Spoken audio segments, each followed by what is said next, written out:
ครับวันนี้มาลงเบ็ดโฟมปลาไหลครับ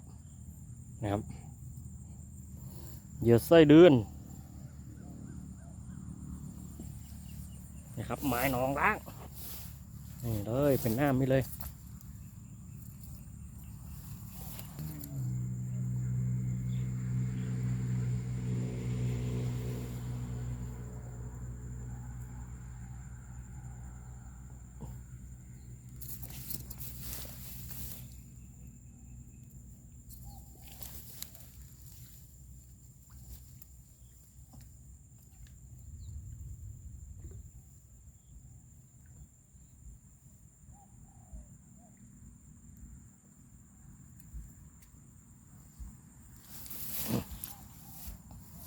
หนึ่งหลังครับ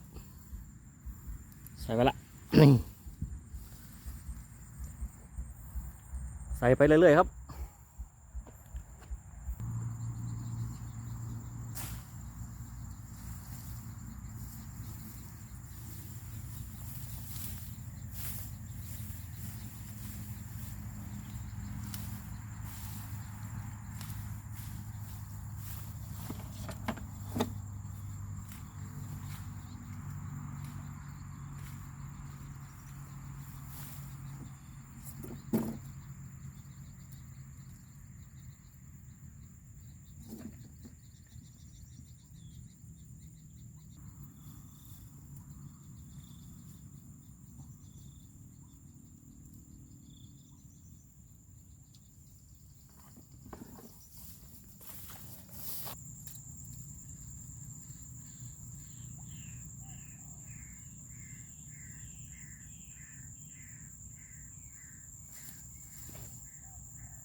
ปักเบ็ดเสร็จเรียบร้อยครับผมเดี๋ยวมาลุ้นตอนกลางคืนกันนะครับเนาะ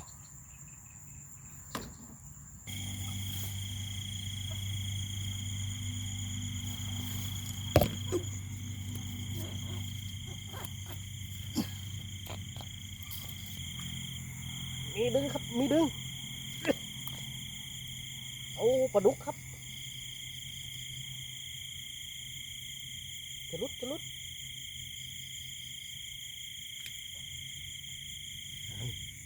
นี่ครับผมปลาดุกก็กินลื่นเลย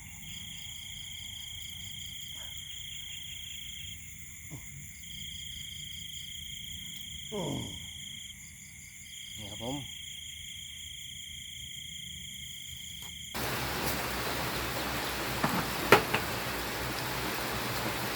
มาถึงบ้านแล้วครับเจ้านี่ฝนตกมาดูผลงานกันครับผม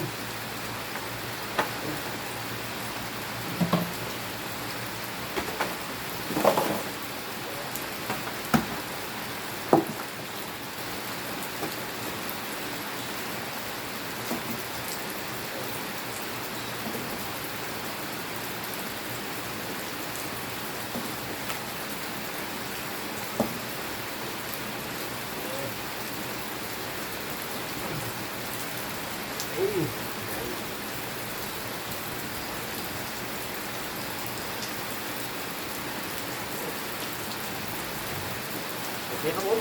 หวาน